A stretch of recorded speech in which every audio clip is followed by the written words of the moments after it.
Hey, all, welcome to our Wednesday word of encouragement. Quick review. We've been talking about the Holy Spirit in these really brief moments. 2 weeks ago, we talked about the fact that sometimes the Holy Spirit is a forgotten part of the Godhead.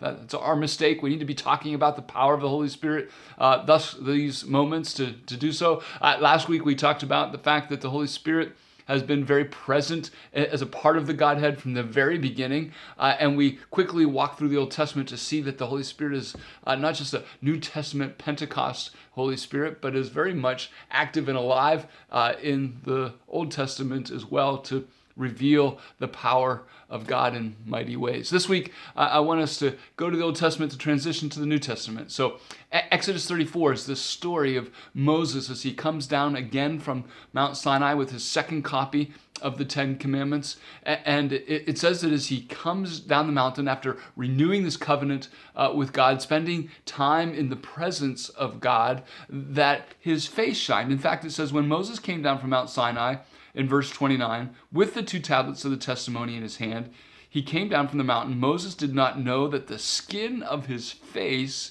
shone because he had been talking with God. I want you to think about that for a second. That's an amazing moment, right? Imagine being at the base of the mountain, being one of the Israelites, and seeing Moses come down, and literally his face shined because he was in the presence of God. It says in this text that they were fearful of it. That's an incredible moment, right? So there's a bit of fear. In fact, it says in this text that later Moses would wear a veil on his face when he was with the people so that they wouldn't fear. And then when he was with God, he would remove the veil and the glow would continue. So my dad would call that a holy rip moment, right? That's just an amazing point in biblical history of Moses spending time with God and seeing the power and the presence of God in him, in that his face would shine. Amazing moment, right?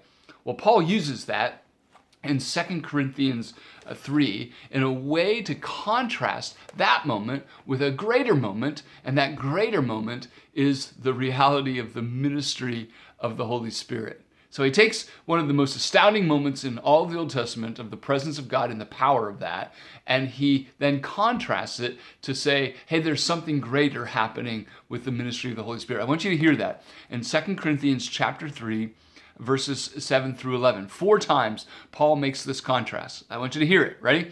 Now, if the ministry, this is what Paul says, if the ministry of death carved in letters on stone came with such glory that the Israelites could not gaze at Moses' face because of its glory, which was being brought to an end, will not, verse 8, will not the ministry of the Holy Spirit have even more glory? There it is, one time. Second time, for if there was glory in the ministry of condemnation, the ministry of righteousness must far exceed it in glory. Third time in verse 10, indeed, in this case, what once had glory has come to have no glory at all, because of the glory that surpasses it. And then a fourth time in verse 11, for if what is being brought to an end came with glory, much more will what is permanent have glory. Paul, 4 times, in case you didn't get the first time, you might get it the second time, you get it the second time, you get it the third time, fourth time, 4 times says, hey, this moment in Exodus 34 was indeed glorious, but the ministry of the Holy Spirit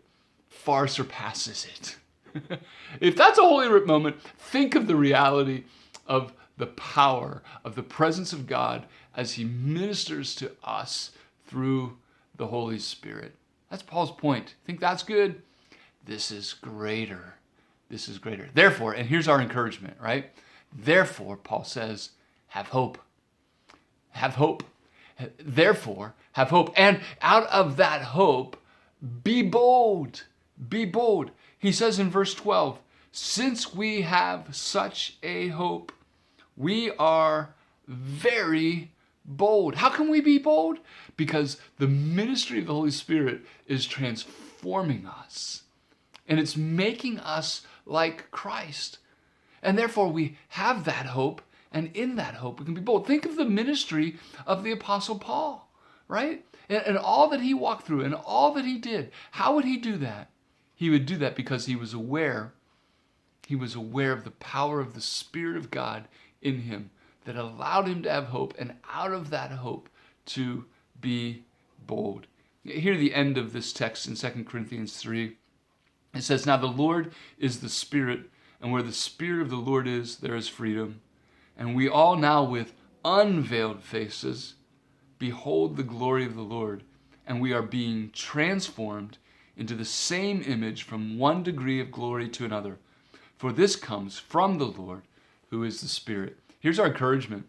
Not just an encouragement to go be bold, but an encouragement that to know that we are being transformed, changed by the Spirit of God to be more like Christ, more into the image of Christ, that we have the confidence that we might be bold out of the hope that we have of God's presence and his power in us.